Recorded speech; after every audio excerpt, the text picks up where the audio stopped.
सलाम, नमस्ते, सत श्री अकाल। मैं हूं रजा और आप देख रहे हैं रजाग्राफी का इंटरनेशनल प्राइम टाइम, जो कि भारतीय वक्त के मुताबिक दोपहर 2:30 बजे आपके सामने आता है। इस रिपोर्ट के अंदर हम दुनिया की वो बड़ी बड़ी खबरें चुनकर आपके सामने रखते हैं जो आपके लिए बेहद ज़रूरी है और गोदी मीडिया बिल्कुल आपको नहीं दिखाता है, और ये आपके लिए बहुत ज़रूरी है। लिहाजा इस रिपोर्ट को देखिए, अपनी राय कमेंट में लिखिए और रिपोर्ट को शेयर ज़रूर कीजिए। दोस्तों, आज की इस रिपोर्ट की सबसे बड़ी खबर ये है कि फिलिस्तीनियों की पीठ में छुरा मारा है खुद फिलिस्तीन के प्रेसिडेंट ने। जी हाँ, फिलिस्तीन के राष्ट्रपति ने, जिनका नाम है महमूद अब्बास, उन्होंने फिलिस्तीनियों की पीठ में छुरा ही मार दिया है।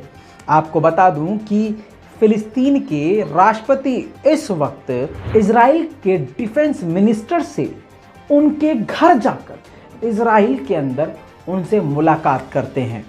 दोस्तों, ये बहुत ही खतरनाक है। आपको याद दिला दूं कि महमूद अब्बास वो पर्सनालिटी हैं, जब इजराइल गाजा और फिलिस्तीन पर लगातार बमबारी कर रहा था तो जिस तरह से दूसरे देश चीख चीख कर फिलिस्तीन के लिए हक के लिए बोल रहे थे और इजराइल को सीधा निशाने पर ले रहे थे, महमूद अब्बास खुलकर इजराइल के खिलाफ उस वक्त भी नहीं बोल रहे थे। आपको बता दूं, कहा यह जाता है कि महमूद अब्बास जो हैं वो इजराइल के ही अंडर काम करने वाले व्यक्ति हैं। आपको बता दूं कि राष्ट्रपति तो वहाँ के हैं, लेकिन फिलिस्तीन के लोगों का भरोसा ये खोते जा रहे हैं। आपको बता दूं कि इजराइल के डिफेंस मिनिस्टर से उनके घर जाकर मुलाकात करी और इजराइल ने ऐलान किया इस मीटिंग के बाद कि $32 मिलियन उधार वो फिलिस्तीन को देगा, जबकि फिलिस्तीन के लोग इस बात से राज़ी नहीं हैं। फिलिस्तीनियों का कहना यह है कि हमें इजराइल से कोई भी उधार नहीं चाहिए, हम जैसे भी हैं उसी हालत में ठीक हैं। महमूद अब्बास की यह मुलाकात बेनी गैंट्स से लोगों को पसंद नहीं आ रही है और इसमें हमास ने बयान बड़ा जारी ये किया है कि फ़िलिस्तीनियों की पीठ में छुरा है और ये फ़िलिस्तीनी कभी नहीं भूलेंगे। आपको बता दूं कि बेनी गैंट्स से ये मुलाकात ढकी छुपी थी, खुलकर ये नहीं हुई। अकेले फ़िलिस्तीन के प्रेसिडेंट इस मीटिंग में पहुंचे थे और ख़ासकर जब उनके घर पहुंचे तो ये बात किसी को भी समझ में नहीं आ रही है। फ़िलिस्तीनियों के अंदर अब महमूद अब्बास के लिए गुस्सा है। फ़िलिस्तीनियों के हक़ की आवाज़ उठाने वाले दुनिया भर के मुसलमान इस बात से नाराज़ हैं कि महमूद अब्बास आखिर क्यों इजराइल के आगे झुक रहे हैं। आपको बता दूं कि फ़िलिस्तीन की जो ऑफिशियल फोर्सेस और पुलिस है वो भी इजराइल की मिनिस्ट्री से ही इजाज़त लेके सारे काम करती है, यानी फ़िलिस्तीनियों का इस वक्त कोई भी पुरसाने हाल नहीं है। दोस्तों, आपको बता दूं कि सीरिया में इजराइल ने बड़ा हमला किया था। हमने आपको सबसे पहले अपडेट दिया था। उस अपडेट का एक लेटेस्ट अपडेट ये है कि वो हमला बड़ा ही ख़तरनाक था और इजराइल ने सीरिया में ईरान के रखे हुए हथियारों पर, छुपाए गए हथियारों पर हमला बताया था। आपको बता दूं कि इस हमले के बाद 10 घंटे तक बुरी तरह से आग लगी हुई थी। वो आग की खौफनाक तस्वीरें, उस हमले के बाद की तस्वीरें आपके स्क्रीन पर। दोस्तों, ये हमला काफ़ी ख़तरनाक था। 10 घंटे तक ये आग लगी रही और आपको बता दूं कि इस हमले के बाद इजराइल ने कहा कि सीरिया में, अपने पड़ोसी इलाके में, हम ईरान के हथियार बिल्कुल बर्दाश्त नहीं कर सकते। बड़ी बात यह है कि सीरिया के इसी इलाके में, इसी एरिया में रशिया का S-400 तैनात था। अब ये काफ़ी टेंशन की बात हो गई है। दोस्तों, आपको बता दूं, लेबनान में अचानक से धमाके होने लगे। लोगों को लगा कि इजराइल ने एक बार फिर से लेबनान पर अटैक कर दिया, लेकिन बाद में ये खुद इजराइल के अखबार ने और कई अखबारों ने ये क्लियर किया कि हिजबुल्लाह ने अपने पुराने हथियारों को खुद डिस्ट्रॉय कर दिया। देखिए वो वीडियो।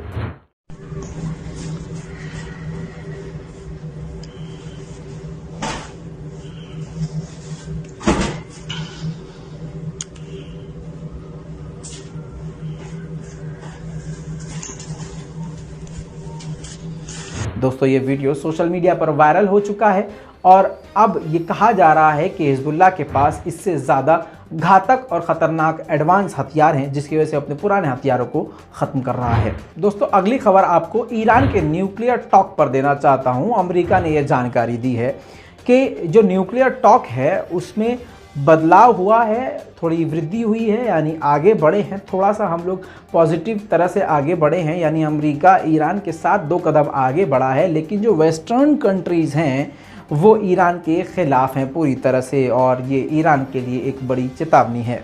यही नहीं, एक्सपर्ट ने यह भी दावा किया है कि इस न्यूक्लियर टॉक में सबसे बड़ा रोड़ा फ्रांस डाल रहा है। फ्रांस एक पागल पुलिस और जिद्दी पुलिस जैसी हरकत कर रहा है, ज़बरदस्ती ऐसी बात न्यूक्लियर टॉक में उठा रहा है जिससे ईरान ही पीछे हट जाए या ये डील पूरी तरह से बेकार हो जाए। दोस्तों, जॉर्डन की तरफ आपको अब ले चलूंगा। जॉर्डन में पार्लियामेंट में बड़ा बवाल हुआ। आपको बता दूं कि वुमेन इक्वलिटी को लेकर, यानी महिलाओं को शक्ति देना और महिलाओं के सम्मान और एकता के मुद्दे पर बात करते हुए वहाँ की लोकल पार्टीज आपस में ही संसद में, पार्लियामेंट में बुरी तरह से भिड़ गई और ऐसी भिड़ंत हुई कि घूंसा, मुक्का और लात चलने लगे। आप खुद ही अपनी आंखों से देख लें।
दोस्तों, अब आपको बता दूं भारत की तरफ से बड़ी खबर। भारत ने एक बड़ी अपडेट जारी करी है। इंडियन एयरफोर्स ने बड़ी जानकारी दी है। आपकी स्क्रीन पर ये तस्वीर लगा रहा हूं। बताया कि 2023 तक इंडियन एयरफोर्स तेजस मार्क 2 बना लेगी। उससे पहले आपकी स्क्रीन पर ये तेजस मार्क 2 का डिज़ाइन आ गया है। दोस्तों, अब मैं आपको रशिया की तरफ ले चलूँगा। रशिया की ताकत आप इसी बात से समझ लीजिए। आपके स्क्रीन पर पहले तो प्रूफ लगाना चाहूँगा। नाटो के देश में बहुत सारे देश हैं, लगभग 30 देश हैं।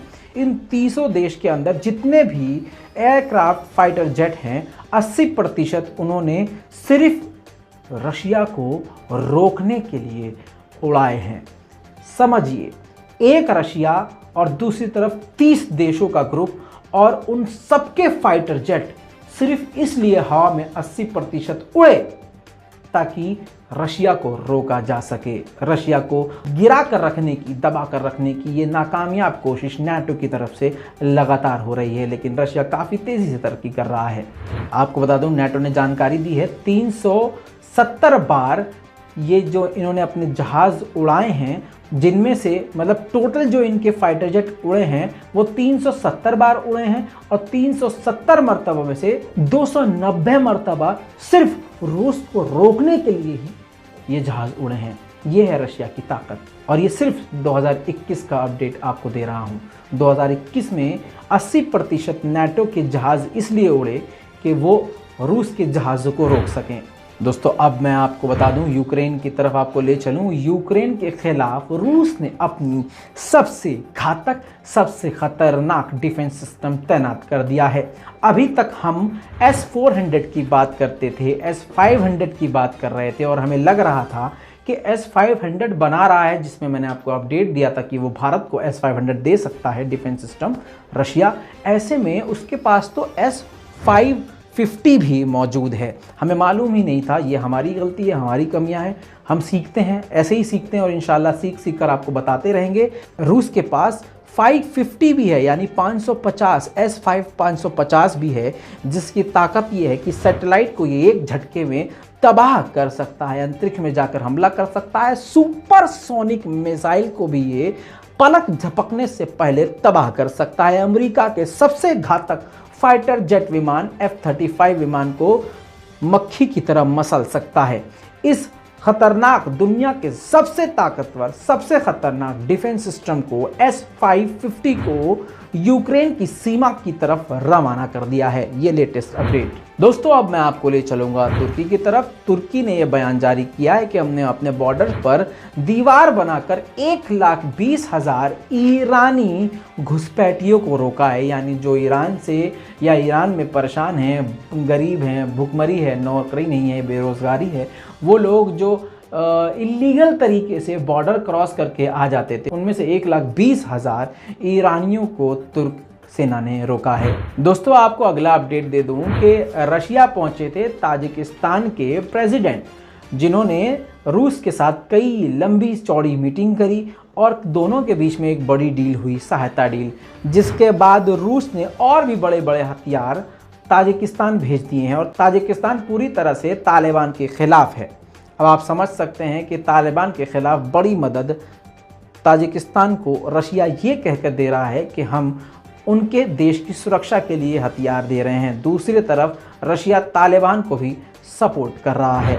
दोस्तों अगली खबर रूस की तरफ से एक और आपको देता चलूं।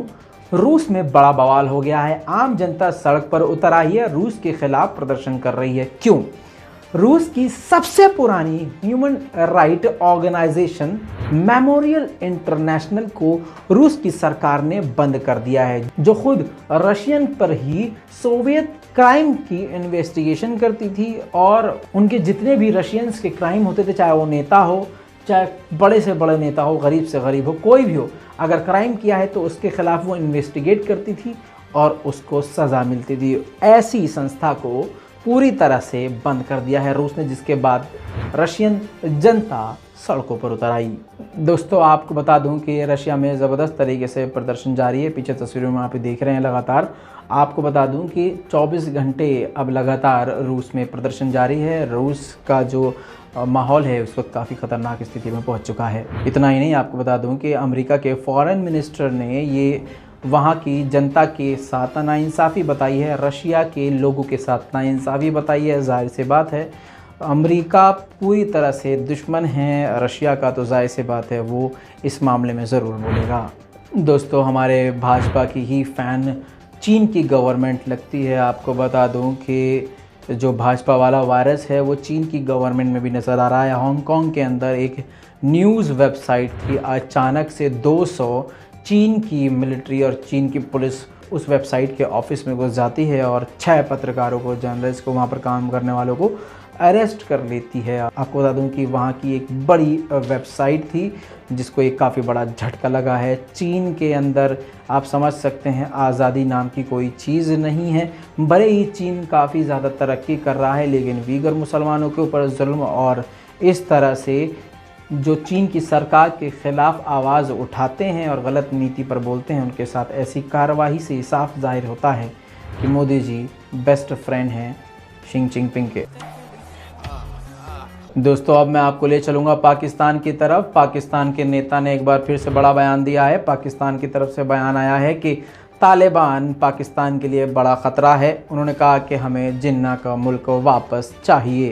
पाकिस्तान के सूचना मंत्री फवाद चौधरी ने यह बात कही है। भले ही ज़्यादातर पाकिस्तानी इस बात से सहमत ना हो, लेकिन पाकिस्तानी इस बात को ज़रूर जानते हैं कि तालिबान इस वक्त पाकिस्तान के बॉर्डर पर ख़तरनाक परिस्थिति बना चुका है। दोनों तरफ से फायरिंग लगातार जारी है। हमारे पास लगातार ऐसे वीडियोज़ आ रहे हैं जिससे साबित होता है कि पाकिस्तान और तालिबान के लोगों में ज़बरदस्त भिड़ंत जारी है। पाकिस्तान के अब काफ़ी सारे लोग तालिबान के ख़िलाफ़ बोलना शुरू कर चुके हैं, क्योंकि पाकिस्तान के लोग पाकिस्तान की आर्मी के लिए काफ़ी ज़्यादा सेंसिटिव हैं और पाकिस्तान की आर्मी को जब तालिबान की आर्मी ने धमकी दी तो उसके बाद से कई ऐसे पाकिस्तानी लोग और ग्रुप सामने निकल के आए जिन्होंने पाकिस्तान की आर्मी का समर्थन करते हुए तालिबान का विरोध करना शुरू कर दिया है। आपकी जानकारी के लिए आपको बता दूं, इस्लामाबाद के एक कार्यक्रम में फवाद चौधरी ने कहा, हम अफ़गानिस्तान की मदद करना चाहते हैं, लेकिन तालिबान की चरमपंथी सोच है। इसकी वजह से महिलाएं यानी औरतें अकेले सफ़र नहीं कर सकती, स्कूल नहीं जा सकती, कॉलेज नहीं जा सकती, नौकरी नहीं कर सकती। आपको बता दूं कि फवाद चौधरी ने कहा कि पिछड़ी सोच पाकिस्तान के लिए ख़तरनाक है। चौधरी ने कहा कि चरमपंथी सोच हमारे लिए भी बड़ा ख़तरा है। हमें मोहम्मद अली जिन्ना का पाकिस्तान वापस चाहिए। दोस्तों, पाकिस्तान की अगर बात आई है तो आपको फिर से याद दिला दूं कि अफ़गानिस्तान भारत जो मदद पहुंचाना चाहता था उसके लिए बड़ी मुश्किल से अफ़गानिस्तान यानी तालिबान के कहने के बाद भारत को ये इजाज़त दी पाकिस्तान ने कि आप हमारे रास्ते से गेहूं, चावल, आटा मदद पहुंचा सकते हैं। लेकिन लगभग 1 महीना निकलने के बावजूद भारत के एक भी ट्रक को इजाज़त नहीं दी है कि वो पाकिस्तान के रास्ते से मदद पहुंचा सके अफ़गानिस्तान। इसी बात पर फिर से सोशल मीडिया पर पाकिस्तान पर सवाल खड़े किए जा रहे हैं। दोस्तों, तालिबान की तरफ से एक नया अपडेट दे दूं कि तालिबान में अफ़गानिस्तान में बहुत बुरा हाल है। वहां पर बिजली सप्लाई पूरी तरह से ठप हो चुकी है, आम जिंदगी सड़क पर आ चुकी है। आप खुद इमेजिन कर लीजिए कि अगर बिजली ना हो तो आपके साथ क्या होगा, आपका एक दिन बिना बिजली के कैसे गुजरेगा। हालांकि भारत में अभी भी ऐसे कई जगह है, कई गाँव हैं जहाँ पर बिजली नहीं आती, लेकिन फिर भी आपको बता दूं कि कितना मुश्किल होता है जब कई हफ्ते तक ही बिजली ना हो। आपको बता दूं कि इसी चक्कर में ताजिकिस्तान से तालिबान ने डील करी है कि बिजली सप्लाई वो अफ़गानिस्तान में जल्द से जल्द करें।